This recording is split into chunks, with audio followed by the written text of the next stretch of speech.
or are easily offended, please stop this podcast now. Oh, and your mom says to take out the trash and do your homework.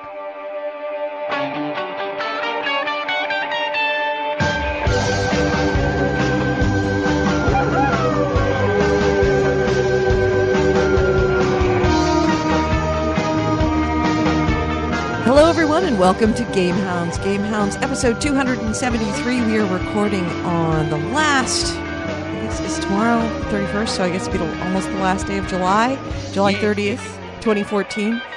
I just, stopped going in the middle of talking and started the show, so...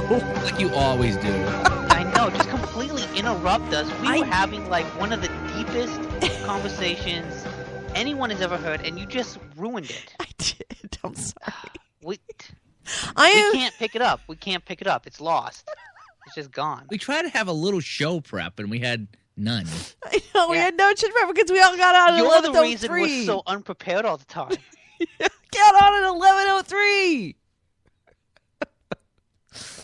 Stop. I'm sorry. I was just so eager to do the show. I'm so happy to be here. Bitch.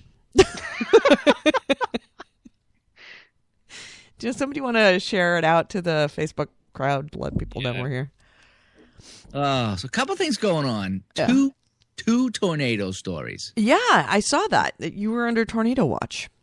Yeah. Okay. So here's the deal. I'll try to make it real quick. Mondays are kind of a quiet day for me. It's running errands, going to the bank, things like that. Okay, that's what Mondays are for me. So I can kind of get up, have my coffee, walk the dog, take my time getting things done because I'm really preparing for the rest of the week on Monday. It's not a big day. So I get up, have my coffee, and I look at the dog. It's like, all right, Tawny, we'll go for a walk before it starts to rain. They're talking about a big storm coming. As soon as I finish my coffee, it starts to rain. All right, well, it didn't quite make the walk. We'll have to do it later. I get on Facebook about 9:30, and everybody's chitter-chatting about this storm and how it's coming in. So I turn on the TV and I turn on the Boston station. We get, 3 major Boston stations, and they're all tornado warning, tornado watch on the East Coast, north of Boston, central, blah, blah, blah. And I was like, oh my gosh, this is really, really weird. So they all went to commercial for some reason. I switched over to the New England Cable News, which is the regional, network. It's not the local Boston station. It's definitely the region. It goes from Connecticut all the way up to Vermont, Maine, New Hampshire. Okay, it's a big one. The weather guy, the lead story, is okay, we're following a tornado watch in Massachusetts. Let me zoom in. North of Boston. Let me zoom in. Specifically on this town. It's your town.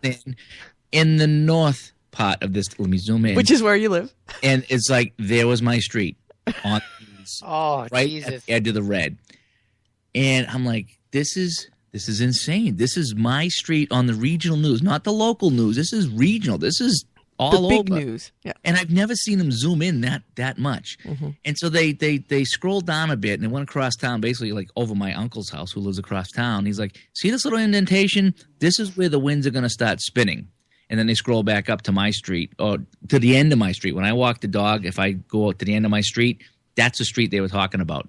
And it says, if you're on this street, this is the potential path. I would suggest getting in the cellar right now.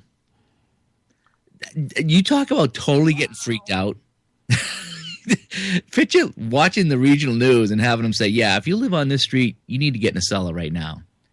And I'm like, yeah, I'd be kind of freaking out. Yeah. So I was like, what do I do with that? So I ended up opening the front door, and on the left, it was kind of a cloudy day, and on the right, dark sky, so I could see the exact line he was talking about with this storm. So I'm like, well, I'm not going to panic just yet, but I want to keep an eye on it. But just seeing your street on the news, on the Weather Channel for a potential tornado path is something we just don't have here. Snow, fine. Tornadoes, no. And about 15 minutes later, he says, oh, we just got word in, things changed, and there's going to be no, the tornado's not going to hit where we thought it was. It's died down, whatever pressurized thing was going on. So I was like, oh, wow, good. So we're not gonna have the tornado up here. And I got to relax a little bit. And then about 45 minutes later, they said one had touched down in a city called Revere. And Revere is where Boston Logan Airport is. Right. Okay.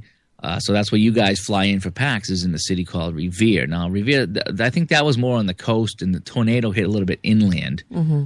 And it only hit for like 6 minutes, but I guess it wrecked a lot of businesses and houses. Luckily, nobody got killed, but it was bad. They said it was I don't know if it was EF2 or EF Hutton, or I don't know what it was, but they said it was like 120-mile winds for a little bit. Wow. Wreck your day. So it did hit down, and they did have it on the news. And it was weird because it had hit while they were talking about it up in my town. And it took them 45 minutes to realize what happened. Mm-hmm. So it did hit. It was I think it was the next town over from Kowloon. That's how close it was. Yeah. So it was pretty close.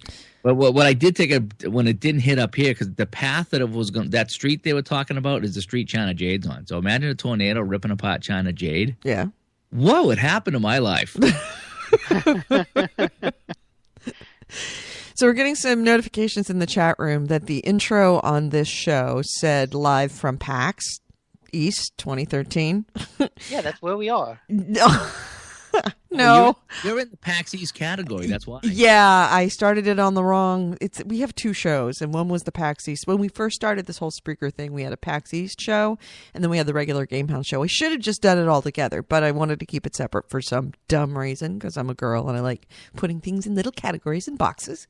And I guess I started the show in the wrong category. That's never happened before. So, sorry.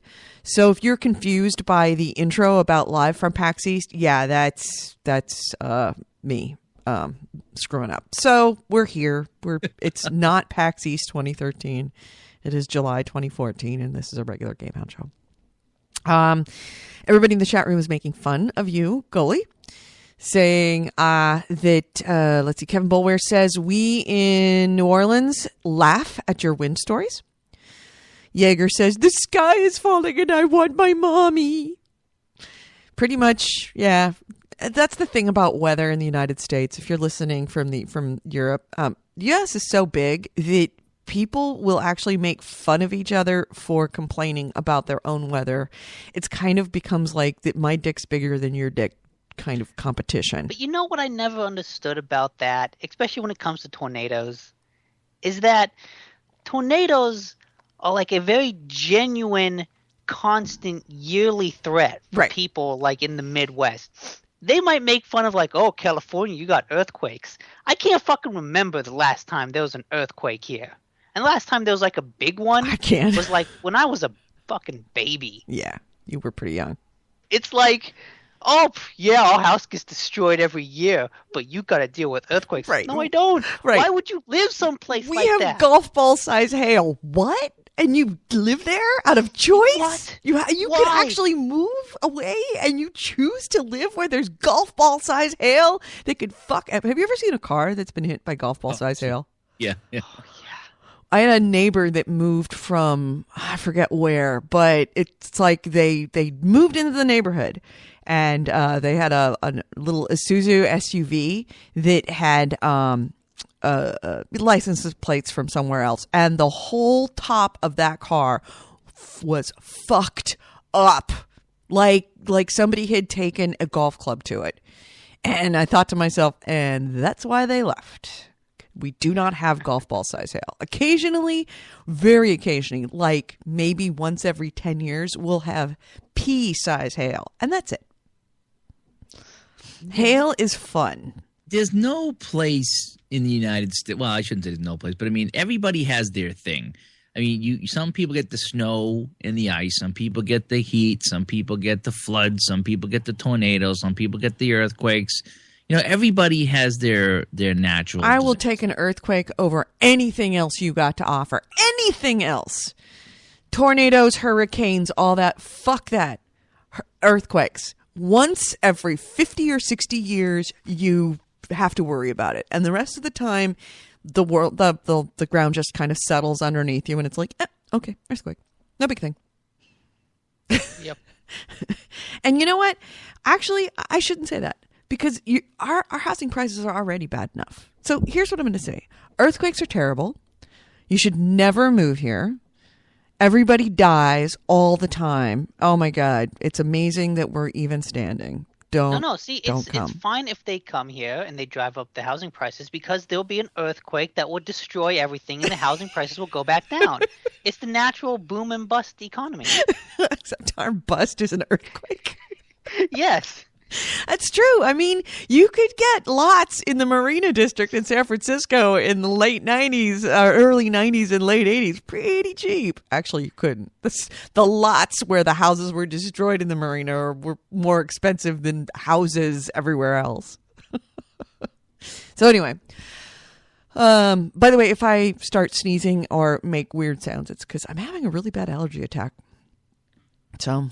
I've taken we don't have allergies over here, so yeah, I've gotten my allergies are way worse than your allergies. Yeah. But anyway, I just wanted to share that story because that's the first time I've really been when you see it on the news, it's just weird. It's like if there's a meteor falling from the sky and they zoom in, it's projected to hit here. If I hit someplace else, fine. Right. When they got it on your house, it's right. like, whoa. It's like, oh, it's here. Oh, now it's important. Yeah, it was just like we never had that up here. Like I said, we get threats all the time, but they said that was the first recorded tornado in this area. Now Worcester, which is the central part it's Worcester. Worcester gets them a lot. In fact, they got a baseball team named the Tornadoes, named after a bad tornado that hit there a long time ago. But I guess we have the earthquakes, the San Jose earthquake, so I guess I can't really make fun of that. Cucamonga Quakes. That's the minor league baseball team up there. Mm-hmm. But they said it's the first one they've recorded here since they started recording tornadoes. Yeah. So what's happened? 70, 80 years, 100 years, whatever it was. It's the first one that touched down here on the East Coast. We've had hurricanes and the whole bit, but never a tornado. And it's just so odd. That's what it is. It's like you guys getting a blizzard. It's like, what are the chances? Yeah. Yeah. Yeah. So anyway. So Kevin Boulware, I have to take Kevin Boulware in the chat room to task here. He said, once every 50 or 60 years, you lose everything you own in a horrible earthquake. No big deal. No! No, that's not how it happens. Seriously, not how it happens. It's like a tornado. It hits certain areas and it fucks up some areas. And no, you don't lose everything you own. Everything just falls off the shelf. It's so goddamn annoying. You may as well just get rid of it at that point. Well, I remember you guys had one and pick it up, put it back. It showed the traffic on the news as far as you guys trying to travel. It was like, forget it. Oh, us? Yeah. I don't know what. Well, that is our natural disaster is pretty much traffic. Pretty much traffic. All day long. See, if you're going to complain about California, don't complain about the earthquake. Complain about the traffic. Because the traffic that wherever you are, with the exception of New York City, and even in New York City, and I'm talking Manhattan, New York, the traffic in California is your traffic times 10, and that's on a Saturday afternoon. Unless you're traveling at, I don't know, 10 o'clock at night, that's the traffic you deal with. Like, Goalie won't come into the city and goes, I don't want to come in to see you at PAX East because the traffic's horrible. I've been in that traffic. That's what I commute in every day. That's everywhere you go around a major city. That's what traffic is like all the time, with the exception of the middle of the night. All the time. Screw that. Yep. So anyway, Corey Wallace is already giving a hard time about Last of Us, so you might as well launch into it because you fucking hated it. Oh my god! Like instantaneously, you were on social media just screaming about it. Here's the second tornado. Okay, you guys have known me a while, right? Right. Okay, you guys have known me, right? Yeah. We've all slept in the same room, right? We're BFFs. We know each other by the smell of our farts. We've yes. Gamed together for many years. We've shot guns. Yes. Together. Well, two of us have, yeah. We've gotten blitzy drunk and recorded podcasts on both coasts. Wait, hold on a second. Just as a side note, has Nick ever been blitzy drunk around us? I think he was in Huntington Beach. Maybe. I don't change much when I'm blitzy drunk. You were a little shitty in Huntington Beach, I think. Was he? I can't remember. I think so. All right. So anyway, yes, we have been silly, sloppy drunk. Yes, yeah, we are buds. We're bros. So we know each other. So you guys know when I say in the first couple of minutes, I can tell if I'm going to like a game. I said that. You guys know that about me. Right, and I also know you, to be honest, you have been wrong. I have. There's been a few Borderlands games. you hated. You hated. You despised Borderlands. Borderlands 1. Borderlands 2 you despised. No, we had a hard time getting off because we couldn't find the ammo. When you come in and showed us how to get ammo, then it changed. Exactly. Yeah. And then when we got our first power-up and we could throw the enemy in the air, then we didn't know how to do that either. Right, but you were pretty pissed off about that game at the very beginning. Well, I didn't like 1. So when I went into 2, I was like, oh, here's more of 1 that I didn't like. Okay? Gears of War is another one I did not care for. Mm-hmm. And then finally I came around. So anyway, usually I could tell right off the bat I'm going to like a game. Okay, Destiny beta. Went into that, played that, no issues. Fun, easy, didn't have to change a thing. It was just pick up and go. Okay, Sniper Elite 3, pick up and go. Even Diablo 3 took a little while to get used to the over-the-top, view of that. Piece of cake after a few minutes. Okay, all these games, bam, bam, bam, right down the line, no problem. Okay, this game here, The Last of Us, remastered on PS4. The first part when you got to go into the restaurant. It's like the first opening scene is a car accident. You carry a kid somewhere or whatever. It's just like the opening scene, Mm-hmm. Did all that without no problem. In fact, we did that on the PS3. We were over a friend's house about 6 months ago when I actually played this for the first time. And me and Mrs. Goley were sharing the controller playing this game. I was like, okay, we got to that part, no problem. So I knew that part of the game. So I did that, no problem. Then once the game actually starts, I was moving around, and it felt like my guy was falling on ice because I'd be walking. Next thing you know, the camera's up in the sky or the camera's down at my feet, and I'm just playing this like I play a normal game, not doing anything crazy, and I could not control this game. It was so bad. And I'm like, you got to be kidding me. What are they doing with these controls that I can't play this game? And so I went into the settings, and I was like turning down the sensitivity. I was doing the inverting controls. I must have spent a half hour friggin' with the controls of this game. And I'm like, why do I need to spend a half hour friggin' with the controls of your game? Now let's take a stop just for a moment, just a little break. Nick, do you remember any of the controls being particularly weird on this game?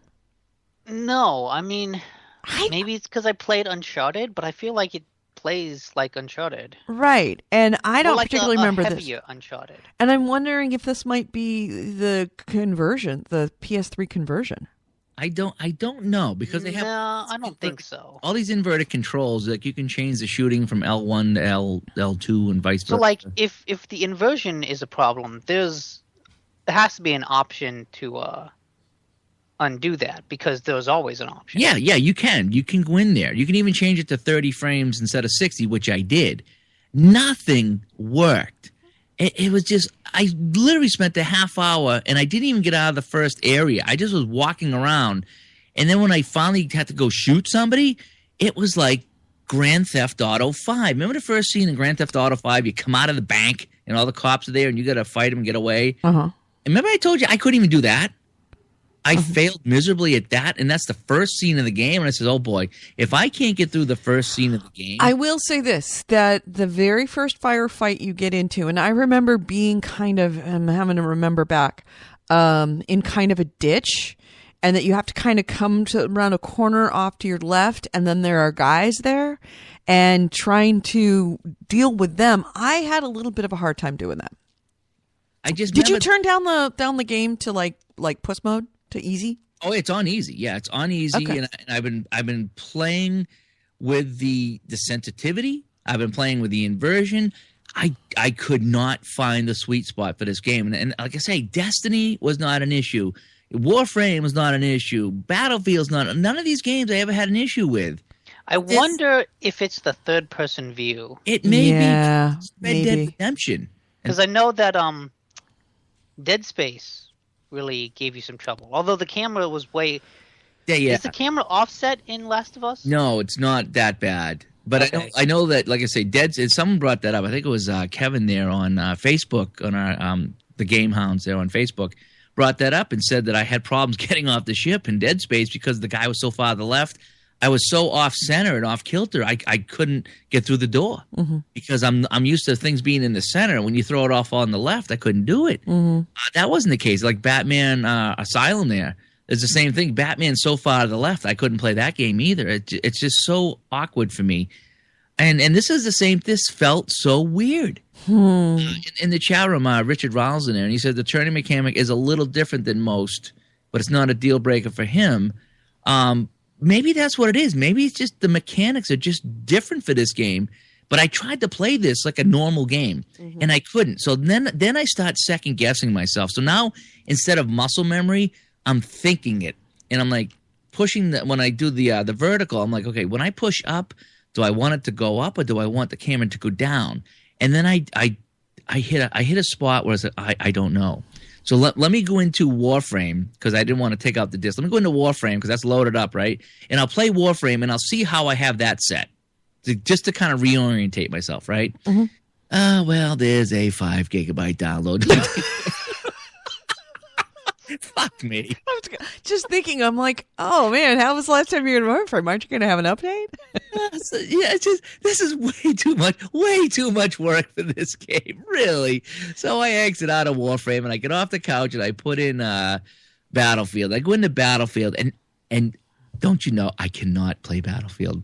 I couldn't play it. I don't know. Did you have a stroke or something? I don't know. The Last of Us totally effed me up. It effed me up so bad. I inverted the Battlefield and started playing. I was like, I never invert the view. Why am I inverting the view? And then I went to Call of Duty and I did the same thing. I said, this can't be right. Maybe I did have a video game stroke. What is going on? So now I'm inverting all my controls. I said, no, this can't be happening. This one game couldn't have just caused a brain cramp this bad. So I ended up shutting everything down, and I posted my rants on Facebook and my rants on Twitter, which took a lot of heat. Oh my God, it lit up the Twitter account. But I mean, there I was, an hour playing this game, putting in other games, trying to figure out why I couldn't control it. And you know what it felt like almost was on Steam. When I play some of the games on Steam, I use the 360 controller for the shooters. And I think I told you I downloaded a bunch of demos this summer for the sale. One of them being Resident Evil and another one being Spec Ops: The Line. And I couldn't play either one of those on the PC with a 360 controller because they floated. That's the only way I can describe it. They weren't tight controls. Like when you moved it on the control, like left or right or up and down, it's always tight on the console. When you play that on the PC, I don't know what it is. It's not a tight turn motion or looking. It's very floaty. It's very loose. It sways a little bit. And so I didn't buy either one of those games, even though they're real cheap for Steam, because I just couldn't get the feeling of the game. It just floaty. It just was wishy-washy, whatever it was. And that's what it felt like with this game. It was just like, wow, it's not tight. It's all over the place. I go into aim. I'm over the guy's head. I'm looking at the sky. I'm like, really? I mean, it's just not my first time playing a shooter game. So I let it all set. I went to work, played a couple games of hockey, come home, and then about 1 o'clock last night I put it on and I went back to my Call of Duty and I reset all the things back to normal. And I played normal. I was like, okay, so now I can play normal again. Maybe I just needed to walk away for a while. So I get up today and I said, okay, I'm going to put it back in again. For the 4th time I've ejected this disc and put it back in and see what I can do. And I'm frigging with the controls again and tweaking the sensitivity, and it's a little better. A little better. I played today, and I got to one part where you got to go and smuggle something in or something like that. I got to that scene there, and I actually shot some guys, and it was and people. Have you met Ellie yet? I just got there. Okay, so you're really early in. Yeah, all this heartache, all this time on social media. And that's how early I am in the game. It's like, oh my God. What, again, there's some games that just don't feel good. They don't feel right. They don't play right. They don't look right to me. Not to everybody. Right, just right. My own personal preference. This did not play like 90% of the games that I'm used to playing. In like Assassin's Creed. I cannot play Assassin's Creed. I'm rapidly coming to the conclusion that you can play first-person shooters just fine, but that you can't play story-driven third-party shooter games. Because a third-party shooter and a first-person shooter, it plays very different. And if you start running out like a first-person shooter, you kind of have to adapt. And it may be that you just don't like them and they don't work for you. It may be. But I know that, like I say, Red Dead, I think, was third person. I didn't have any problem with Red Dead. Well, a little bit maybe, but I mean, yeah, I guess I'm more the first person guy. Maybe that's why I like Destiny so much. And I don't remember what Warframe was. I don't remember. It's third person, but the camera is like right behind your character. Mm-hmm. Oh, yeah, so it's like a practically it's like 1.5 person. Maybe it has to do with like the weight to the controls, because I know that Joel in The Last of Us, he kind of feels heavy. He does. Like if you move the control stick and then you quickly flick it the other direction, he doesn't turn instantly. Like he kind of takes a moment to stop, turn around, and then start moving in the other direction. So that could be it. Mm-hmm. Something like that, because I know other games kind of have that weight to the controls. It could be the third person, because, Grand Theft Auto, like I said, that first scene, I was like, okay, I'm going to have a hard time with this. And I remember, what was it? What was that crazy shooter game we just played? There was part 3 and part 4, and I like part 4, but not part 3.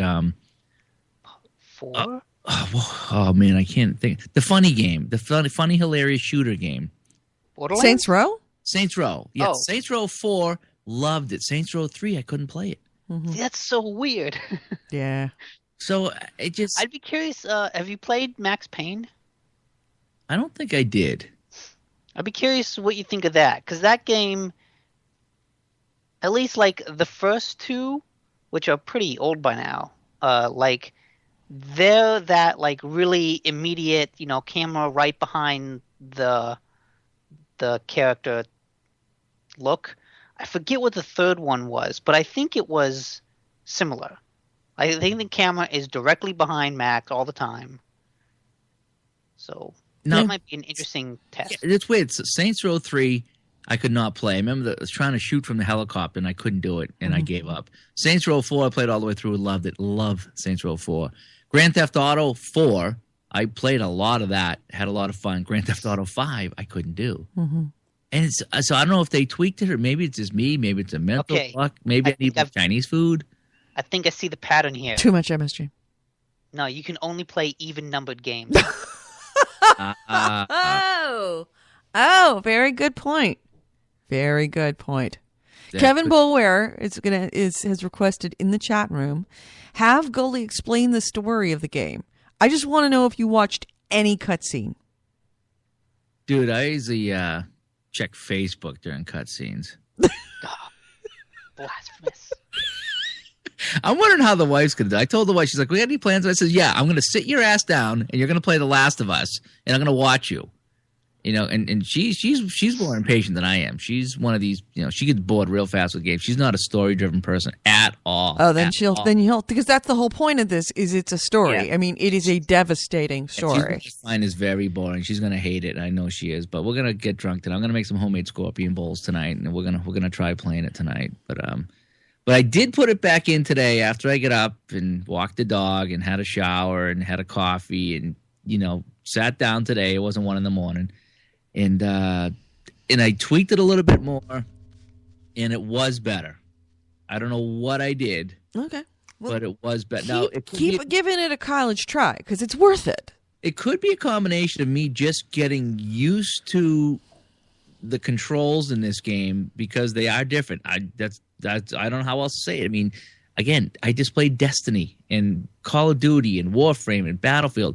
All of those I played with no issue, none at all. And then this game here, I'm now thinking about what button I got to push to look up and where I got to push it to push down.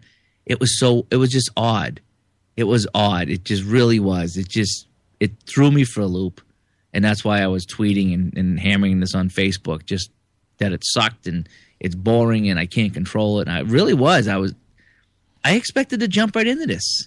And I spent a good hour or so just making it playable. Mm-hmm. And there was another game I did. I don't know if it was the Aliens Colonial Marines or if there was another one that I... God, did you just compare... No, I just Last of Us to Aliens Colonial. There was another game because that's nigh on blasphemy at this point. You are dancing a very dangerous line. Lynch him. Yeah, what you Get want. a rope.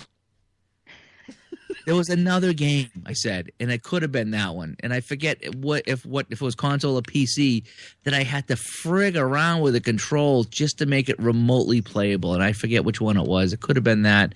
It could have been something else where either, you know how sometimes the camera moves too fast and you got to slow it down on the sensitivity, or sometimes it's not fast enough.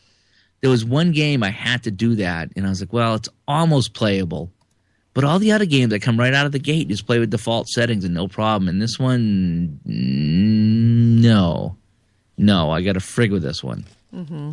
And I don't even know if I got it right yet. So I stopped frigging. I was like, look, I'm just going to leave it on these settings, and I either play it or I don't.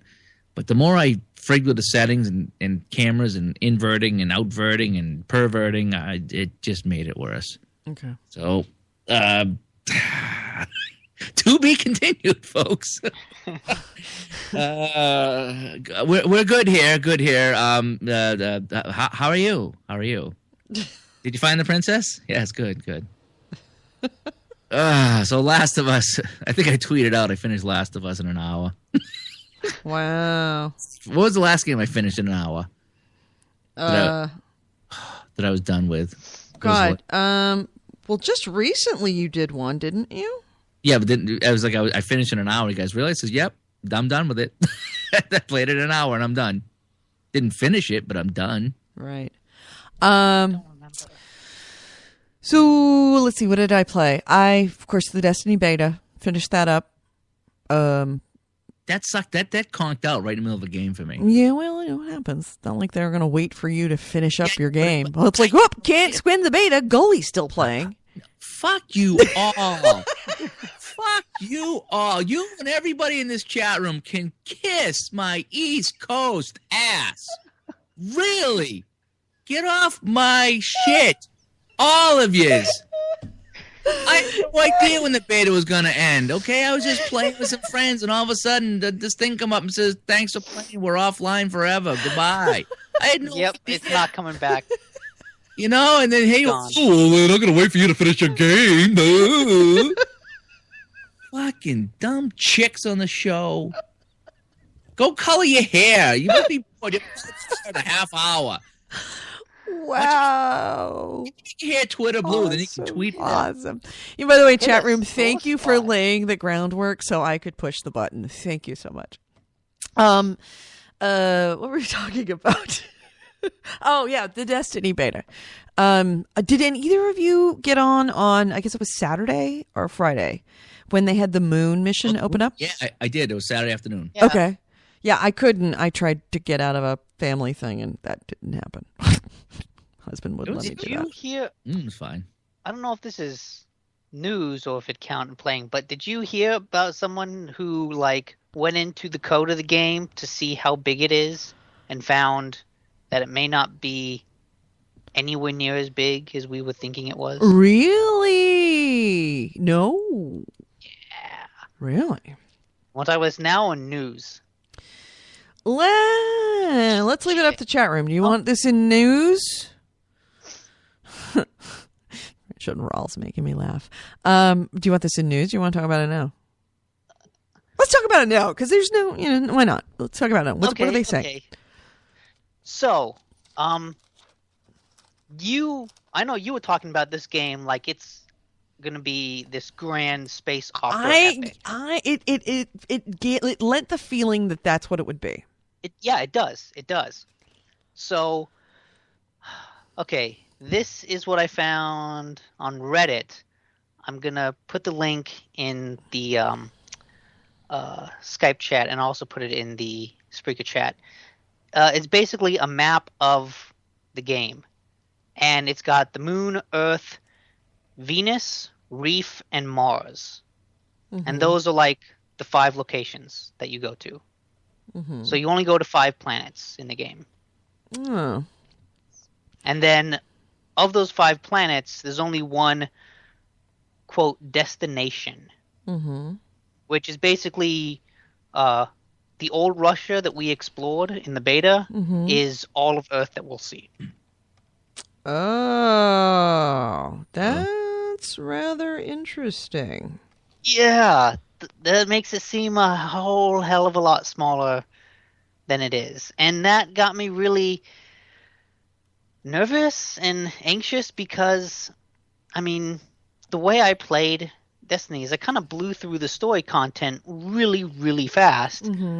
And I really enjoyed how it feels. And I like going back and replaying some stuff a little bit, but not that much. Like, if the way I play it, I would mostly just play the story missions, co-op. But if it ends too soon, I don't know how much I would like to replay those areas over and over again. I'm the same way. It's funny you would say that because it seems like they're gearing this up to be more of a Call of Duty multiplayer game than it is the big co-op experience that they were talking about in the beginning. Yeah, like I was expecting something at least the size of Borderlands. I was too. I really was. And now it's more like, well, you can do a lot of exploring on the maps of the missions that you just played, and I'm holding off. This is not a day one buy for me. And on the opposite side, I purchased the $90 digital download. Oh, I did. The minute that the beta was over, or I went back in and I realized the beta was over, went in and bought it. Wow. Yep. So I know I'm going to play it. I know I'm going to play a lot of it. A lot. There's going to be no question about that. Like Nick was saying, we played the Russia. What was there? 6 missions on the Russia map, right? Yeah. Earth. If there's 6 missions that we play through pretty much in a night, and then there's 6 on the moon and 6 on Mars, and that's all for co-op, that's going to be a pretty fast game. Yeah. And like, I'm okay with a game that's short. I've paid full price for Mirror's Edge, and that's like a 4-hour game, and I really like that. But it's just Destiny feels bigger. Like the story, the world of it feels like it should be this really huge space epic. And so to not be that feels like it's tricking you. Right. Yeah, I can see that. It's definitely there's a certain expectation, and it may be that this whole alpha, quote unquote alpha, followed by a quote unquote beta, neither of which are an alpha or a beta. They were demos, unfinished demos, that essentially with names on them that gave Bungie a little bit of leeway when things didn't work right. But it may be that will end up backfiring on them because there's almost an implied intention of this game at this point. There's it's like we expect it to be a certain way. We expect it to be a certain thing. We expect it to be beyond the much farther beyond because everything was named alpha and beta. We expect it to be really big. And if it's not as big as we are kind of leading ourselves to believe, then we're going to be disappointed and blame Bungie, even though it's not their fault. I think it might also fall into the Watch Dogs trap of this is kind of really selling itself as a next-gen game. But at the same time, it's coming out on old hardware. Right. And it feels like it's kind of designed around those limitations. It may be. That which begs the question, are we going to get a truly next-gen game when they are? You have to wait for the exclusives. Well, yeah, okay? Right. Okay, next-gen game, Assassin's Creed Unity. Because it's not coming out on the old consoles. Oh, God. So there we go. Assassin's Creed will save the day. You are such a whore. So I'm not a whore. I'm very monogamous. I'm just very slutty with this one game. Okay. It's your booty call. I got it. Yeah. Whenever Assassin's Creed calls, I'm like, yeah, babe, I'm there in a second. I'm dropping whatever I'm doing. Destiny? Oh, nope, I'm not playing that. That's right. Maybe if I have a spare Saturday night. Or Assassin's Creed doesn't call. I think I'm going to wait. I am going to wait on Destiny. I loved, don't get me wrong, I love the beta. I love playing with it. But if the co-op is going to be really short, and, basically we've played all those missions already in the beta, which might be the downside to a beta, is if the game is, like you said, you expect the game to be a lot bigger than the beta. If we played 6 missions on Earth, how many missions would you expect to be in the full game for you to consider it to be a full game? Well, how many missions? God, I don't know. Well, if they had if they have one planet, we did 6 or 7 on Earth, right? But there was Earth, so I expect there to be at least 10 planets. And Nick said there was 3. Yeah, 5, right? And it may be that the next planets are going to be in the DLC, which is why I bought the. Yeah, which is bullshit. Because if we have 6, if they're just going to say, okay, what you played in the beta on Earth with Russia, if that's Earth, and then you're going to get that same thing on the moon, the same thing on Mars. So basically, the beta was 1/3 of the co-op game. Wow. Yeah. So in this this leak, they say that there are 22 story missions. That's it? Yeah. Well, also remember, this is a leak. This is something that somebody said they broke into the code. Somebody says he broke into the code. Yeah. And so it could just be that the code for the beta was really, really small. Incomplete, right. Yeah. Yeah. Which would be the best case scenario. Right. I don't know. We'll see. Yeah. No way to know. Richard Wall in the chat room was saying the leak says 35 story missions and 50 strike missions. So, okay, what are strike missions? I never quite got... Those are the three-person ones. When you get the 3 people and you get a strike team and you go do the strike missions... Yeah. Like the boss fights. Then what is a story mission? I think that's by yourself. No, the story mission must have been like... just the little... the ones where you're just kind of exploring around. Like, the ones that don't have a boss. Like, it seems the strike mission is a boss fight. Right. Okay. Well, that seems kind of weird. I didn't know that, because that seems bigger, because the strike mission was pretty... Right. There were 3 bosses in that. You had to get through 2 minor bosses to get to a big boss. So I guess they'll at least have a lot of missions, but, man, I kind of want to explore the universe. That would have been neat. Yeah, I'd like to know how much bigger it is than the beta. Well, I guess that's what I'm going to wait for when it comes out and all the reviews come out. I was like, okay, how much bigger than the beta is it? And who was it? Kevin Bower in the chat room said, strike. So okay, what did he put here? 4 times as big as the beta. Now is that going to be big enough for you? I don't know. No, probably not. But like I said, we're all speculating at this point. I will let you know.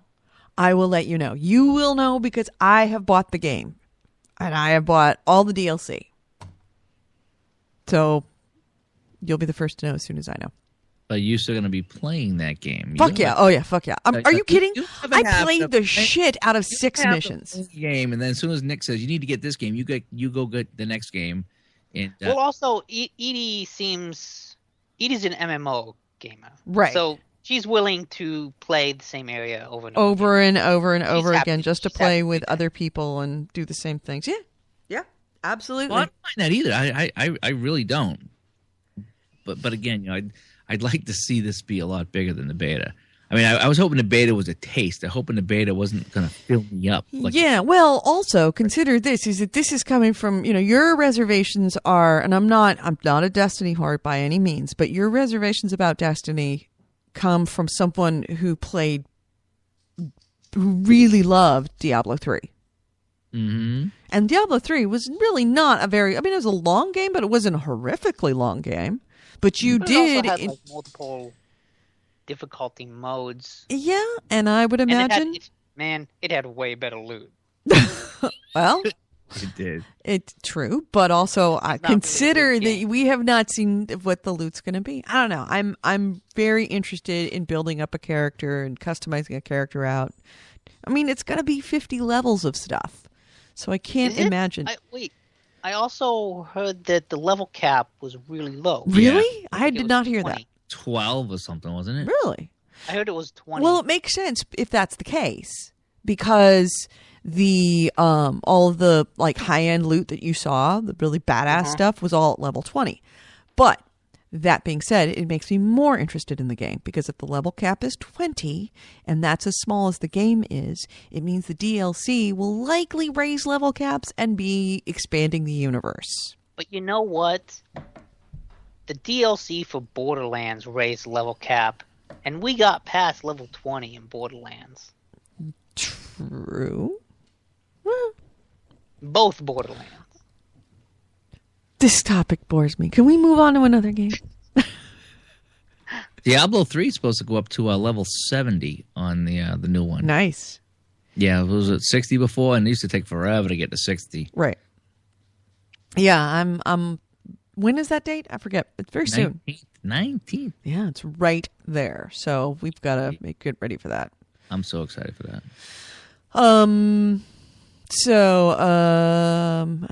Richard Rawl says that's because MMOers have an obsessive compulsive disorder, ED, i.e. Final Fantasy XIV. Yes, exactly. You know what? Exactly. I wouldn't say it's just MMO people. I got every goddamn collectible in Assassin's Creed 4. And I think, Edie, as someone who played it, you can attest that there's a lot of goddamn collectibles in that game. Yeah, there is. And I had to clean that map. Yes, you did. Anyway, what else did we play? I did not play any more of the whatchamacallit. That experiment is stopped. No, the experiment actually, I was really thinking about playing it last night, but I've been really busy because I've been writing for Examiner.com. I am their new drone reporter. Drones in San Francisco, so you can look me up, Edie Sellers, Drones in San Francisco. And so I've been spending a lot of time, especially my late nights, which is usually my gaming time, cruising the news and writing quick news stories for the end of the night. So, yeah, I sit down to, this is kind of weird, sit down to play a video game, to relax for the evening, and all of a sudden an idea comes into my head and I run over and start writing. So I abandon the video game. But that's why I didn't pick back up One Piece, which I will, because I'm actually kind of interested in it now. I'm a little more open to it. It's just starting to get good as I was playing it last week. So, A2, Nick? I have actually not been playing a whole lot. I got really into the show called Penny Dreadful and kind of binge watched it for most of the week. Nice. And that's a fucking awesome show, and everyone should watch it. I watched some of it, yeah. Yeah, if you like gothic Victorian horror, it is so goddamn Victorian gothic. Really? Oh, yeah. It just oozes. Isn't it it's like vampires, but it's not the lame vampires. No, yeah, this is like pretty fucked up vampires and like all sorts of things. You got Frankenstein in there. You got Dorian Gray in there. You got vampires. You got Van Helsing. It's like all those literary monsters mushed together in a story that's pretty interesting. So yeah, that comes highly recommended. Other than that, so I haven't played a lot of PS4 games. I played a lot of iPhone games.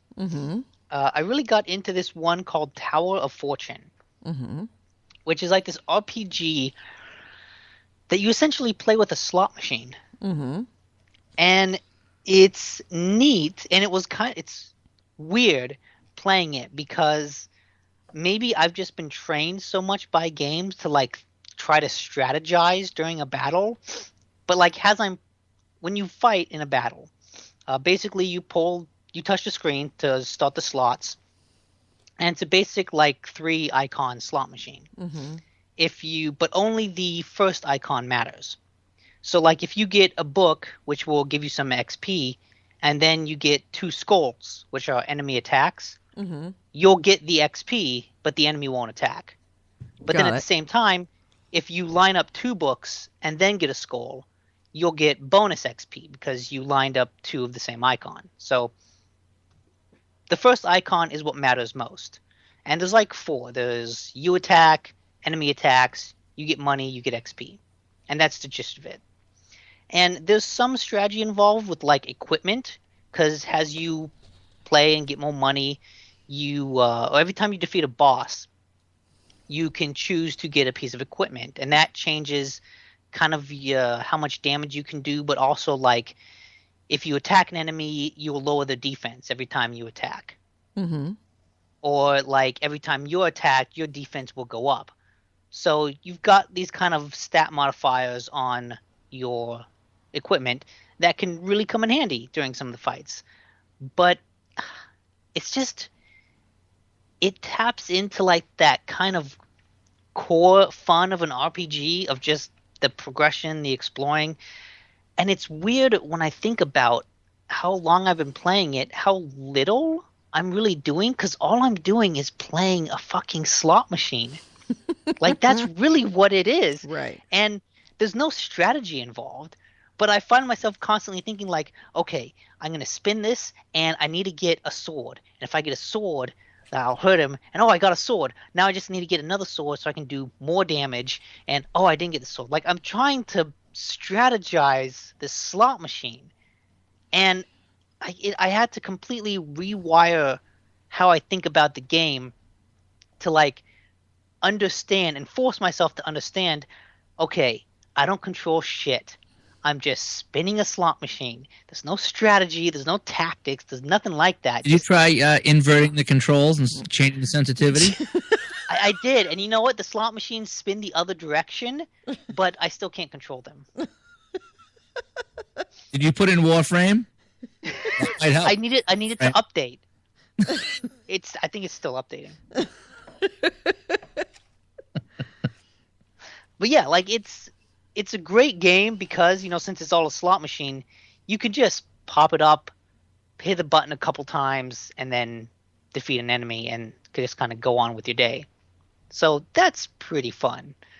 And then I've been playing a lot of Game of Thrones Ascent, which it was a Facebook game. Mm-hmm. So that kind of explains to you how it works. Like, you're a noble and you're trying to create your keep, your little community, and raise it up. And it's got the same thing that a bunch of Facebook games do, where, every hour you'll get X number of gold and you have to check back every day to bank it. Mm-hmm. And then you can use that to build other stuff, and building things takes time and all that. But what I like about it is that it is free on iOS. Mm-hmm. So I'm free to play it without any kind of, financial need. And it's a good one of those games. Like, it's a genuinely good one of those games. Mm-hmm. It's neat because you do kind of intersect with the story, like the actual story. Like, at the point where I am now, I've been playing it for several hours, and the king has just gone to Winterfell, and Ned Stark, they've just killed the dire wolf, from like maybe the second episode of the first season. Right. It was Sansa's dire wolf, Lady. Yes. Right. So they just killed Lady, and I'm wondering, like, how far the story goes, because I'm just a tangent character, but I am kind of seeing all these actual things happen in the story, and I'm curious to see how far it goes, to see like how, I guess, especially when the story kind of leaves King's Landing, mm-hmm. how far like I actually get to, especially since I allied myself with the Martells. Mm-hmm. Now I'm really curious to see if the game gets to the point, in season, 4, mm-hmm. when we meet Oberyn. Like, and that's kind of what is keeping me going through the game. It's a fun diversion, but I'm really interested in how it intersects with the story. And it's done so pretty effectively now. So I was spending a lot of my time with Facebook and iOS games. Mm-hmm. Nice. Yes. Let's see. Oh, I've also played, I beat One Finger Death Punch. I have got to pick that game up, gosh darn it. But now I've started playing on the second difficulty level, And God, it's so amazing. Yeah. There was one level where like everything just clicked, and like the way it works is I've explained before. There are colored stick figures, and like the colors correspond to certain button presses, left and right. Mm-hmm. And at this one moment, the enemies were coming so fast, I couldn't look beneath them to see like what the combination was. Yeah. I just had to remember what it was by their color. And so I'm just looking at these guys coming at me from left and right, and I immediately know what combination to hit just by looking at the color. It felt like, when you're in that zone in Guitar Hero, and you're not really noticing the screen anymore. Right. Like, it's become that kind of automatic, instinctive action. Yeah. And that's what it was like. It was like, oh my God, it's like I can see the universe.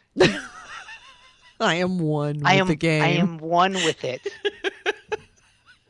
It's a great feeling. I love that. Actually love that feeling, even though it's a little disturbing, yes. but I do. Yes. No, it's a fantastic feeling. So yeah, I'm loving the shit out of that game. Even still, like I'll go back and play it maybe an hour a week. Mm-hmm. But at this point, I've put like 9-10 hours into this 2-button action game. I've got to pick that up. Nick, did you ever play on the PS4? And I'm trying to find the name of the game. It was that detective ghost game. Oh, Murdered Soul Suspect? Yeah, did you ever play that? No, but I just saw something today that it's on sale. It's for PC, but it was like it's a humble bundle sale for Square Enix games, and Murdered is on sale for $15. Huh. Yeah, because I was looking through the new Game Informer, and they reviewed that. They gave it a bad review, actually, but it was set in Salem, Massachusetts, and that's why I was really intrigued by it. You're going to hate it. I just didn't know how much of Salem was actually in it, or if that was just kind of just saying it's in Salem. Could be in, Bar Harbor, Maine, for all I know, Right. Just didn't know. I don't know how much it's like. How much local flavor. Yeah, I don't know how much it's actually modeled after it. I have no idea. I was interested in that game though, and $15, I'm really tempted to pick it up. Right. Do you know what I else picked up for $15 was Angry Birds Star Wars for PS4. I was in a GameStop, I know. Wow. Last of Us. The girl that works at the GameStop up here, she's real nice, but she's just like way, way too thorough. And so if there's one person ahead of you in line, it's 15 minutes. Mm-hmm. Oh, did we tell you about this? And did we tell you about that? Let me circle here. There's a survey here. And if you answer on all the survey questions, you might win $15. We're drawing one winner every 15 years for the $15 prize, And did you sign up for this? Did you sign up for that? Do you want scratch protection? Oh, you don't want scratch? That's fine. Would you like a bag, or would you like paper? Would you like plastic? I mean, lady, let's just get going here. So while you're there, you have a lot of chance to look around. And they did have Angry Birds for like $20 used. I was so tempted because I had a coupon too. I would have got it for 20% off of that. I didn't though. I just couldn't. Couldn't bring yourself to it, huh? And I never played the Star Wars one. Yeah. And it makes, like, it would make any difference. It's fucking Angry Birds. Does it matter? It's Star Wars though, Angry Birds. It's way better. On that note, do we want to hit the news? Sure. Okay, let's hit the news. This is the GameHounds News. The news using commentary of the week in gaming with gamer Edie Holigoli and Nick DiNicola. And the first item is I have pink hair. And the reason why I have pink hair is for Nick.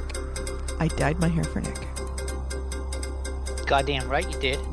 Shut up, you're such a dick. Wow. Never mind. Fuck you. I'm dyeing it back to brown. I'm curious. What? Because we're going to be at PAX in 2 weeks.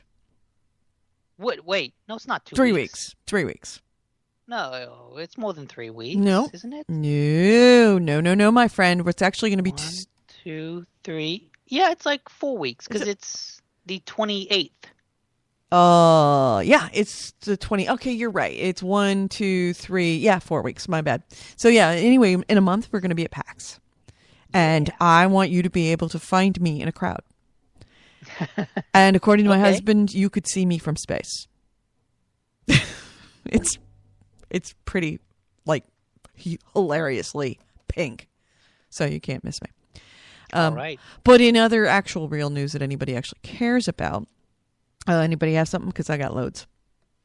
Tell us about. I saw you commenting online about the GameStop credit card. Oh, okay. GameStop credit card. The GameStop credit card is. This is something that Destructoid got through anonymous sources, and apparently they were able to see marketing material that GameStop is planning to roll out a new credit card that is GameStop, branded credit card. It's going to tie reportedly directly into the company's Power Up Rewards program. Now remember, these are all rumors because it was leaked to them by anonymous sources. But it's going to tie directly into the company's Power Up Rewards program. The primary incentive for signing up for it is going to be a 5,000 bonus points in their Power Up Basic for Power Up Basic members. If you're a Power Up Pro member, you'll get a bonus of 15,000 points. There's also going to be apparently exclusive offers for card holders. But I think that the most important detail about this card is that it will carry a 26.9% annual percentage rate, meaning that if you bought a game, I think I was reading this in one of the articles, if you bought a game a month for a year, it would take you would rack up something like $700 in credit card charges. Paying the minimum amount on that credit card would take you 8 years to pay off those games, and you would pay more than $900 in credit cards. It would more than double the cost of everything by paying the minimum balance at 27%. Yeah, you want to go down and see Mr. Big? Yeah, exactly. You know what? We call that loan sharking. Mr. Big. The only difference between this and loan sharking is a piece of plastic. That's all it is. And a hat. And a hat. One of those gangster hats. Yeah, see, yeah. You owe us. Money tomorrow, see? You see? We're going to have to mess you up, give you a knuckle sandwich. Yeah, see? I'm going to send my boys down. Yeah, you think? Anyway, Power Up. Jesus, huh? I mean, the only thing I could see is if, if you could pay it off every month, but you got some like smoking reward deals, maybe. Yeah. But the thing is, the Amazon credit card I got and the Discover credit card I got, they give you some pretty decent rewards. So I don't know. They'd have to come up with something really, really smoking. The only thing that I could see that could possibly make this more beneficial is if you were able to get more credit on you apply used games, trade-ins, to your credit card with an extra bonus. Like, say if you want to trade in the game for another game, you get like $20. But if you want to trade it in and put it towards your credit card, you get $30. Which they would never let you do. Never let you do. Yeah. They don't give away money. Yeah. So, anyway, Power Up Rewards members are rumored to already be approved for all of these cards. So if this happens, if it's true, and you're a Power Up member, you already have a pre-approved card waiting for you. Aren't you lucky? And while it's unknown when GameStop intends to introduce this program, the marketing materials are already printed. So Destructoid is opining that it is likely fairly soon that you'll see this roll out. But beware. That is an alarmingly high interest rate. I think the industry average for interest rates are somewhere around like 10 or 12%, 13%. Maybe you'll see 15%. I think high teens. I really do. I if you can get a credit card under 10, you're doing real good. Yeah. Most are in the teens. If you start getting up around 19 to 20, that's high. That's high. My gas credit cards are usually, I think they're 20% or 22%. Wow, what? But we pay them off every month. You put $50 or $100 on and you pay it off. You don't carry on a Smoker or an Exxon card. You just don't, because that's the percentage rate. Regular credit cards, like I say, you're not going to go and spend $500 on a gas credit card. Hopefully, it's not like you're going to buy a refrigerator with your gas credit card. You don't buy games with the gas credit card. You just buy gas, so you pay that off every month. Yep. Iruga, who actually is in the chat room over in England, he actually, when I posted it to Facebook, pointed out that there is a credit card being offered over in the UK that is something like 35% interest rate. And then he sent me a copy of the ad. And it's like, what the fuck? 35% interest rate? What the holy hell? I know. That's ridiculous. And I heard that's what's killing Hamas is they bought all their rockets. They bought all their rockets on their credit cards. My friend was over in Israel for a week. I said, "Did they shoot any rockets for you over there?" Because they shot over 900 rockets at Israel while I was there. You could just see them exploding in the sky. Mark Kornblatt mentions in the chat room. He says, and they jack you to 28% if you miss a payment, even if it's a payment to someone else. Yes, they do. Miss a payment, and you're, God, seriously. We live in such a bubble. Seriously, it's just a matter of one missed payment and we fall off the edge. And next thing you know, it's like we can't get a house. We can't get a room to rent. Right. You can't get a car anymore. I've been with Verizon Wireless for like 15 years. And I sent them an online payment, but I didn't hit send. Like I put all my payments in. For some reason, it's a two-step process on to pay it, Right. And I must have not, because I put it in the checkbook, but I didn't hit send on the computer. And like, yeah, we're going to be shutting down your account because you missed last week's payment. I've been with you 15 years. How often have I been late or missed a payment? You're really going to shut me down? Yeah. Because I missed one in 15 years? Yep. So you're exactly right. It's insane. You got to call them up and I'm like, oh, yeah, okay, yeah, no problem. Yeah, okay, fine. Just send it to us now, Yeah. But the automated response from these companies, it's freaking ridiculous. Yeah. There's no loyalty at all with someone. No. I was so mad. I thought about switching over, but the coverage here for Verizon is just so good that I would miss the coverage. So I'm buying it for the coverage, not because I like them. Right. I was so pissed. Seriously, I was going to cancel that day. Yeah. It's like, screw you. I missed one payment in 15 years only because I didn't hit a send button, and you're going to start harassing me? Yep. Anyway. In other better news, Bungie did release the numbers for that Destiny beta. Ooh, what do you got? It is, if Bungie is correct, the biggest beta, biggest beta in history for a new IP. 4.6 million people played during the beta. And that includes all the people that started on July 17th when the beta opened for PS4 and PS3, and all the people that played on 360 and Xbox One when it opened on July 22nd. The total exact number was 4,638,937. And which is kind of cool that they give us that exact number. Beta codes, you think? Oh, God. Are you kidding? Well, yeah, because remember, every time someone got one, they had 3. Yeah. No, there were that many. I mean, that was the thing. It's like, oh, does anybody want a beta code? It's like there were so many beta codes flying around. People were giving them to us. I was giving to other people, and even they were like, I don't need one now. I got it 4 more. Do you want 4 more back? Yeah. No, it was... I was doing things I wasn't proud of to get a beta code. Just saying. You were asking the wrong guy. You were asking the guy in the corner, see? Yeah, see? Your soul has been stained and it will never be clean. Yeah, you see? Got that on your chest. Yeah, see? Yeah, we got beta codes. Yeah, you see? Did you open a GameStop credit card? No, I didn't. Anyway, yeah, to give this some perspective of 4.6 million people, the next highest beta in history for a new IP had been Titanfall, which granted was only on the 360 and the Xbox One, but it had 2 million players. So this is 3 times bigger. What was the big beta before? I think you guys played. I don't think I played it, but there was a big beta. There was a huge beta on PlayStation 4 for Final Fantasy 14. That was a really big beta. And it was an open beta. Multiplayer games that have beta. I know Gears of War had a really big, 3 had a really big multiplayer focused beta. And there was a really big beta for, was it Battlefield 3? Yes, Battlefield 3. Oh, yes. On the 360. Yeah, I think I played where that we one. would fall through the ground, which was awesome because it was a beta. It was truly a beta. Yeah. Where you could like essentially crawl under a rock, like literally a boulder would be on the ground. You could crawl into the boulder and then shoot people from it. It's great. Anybody else got anything?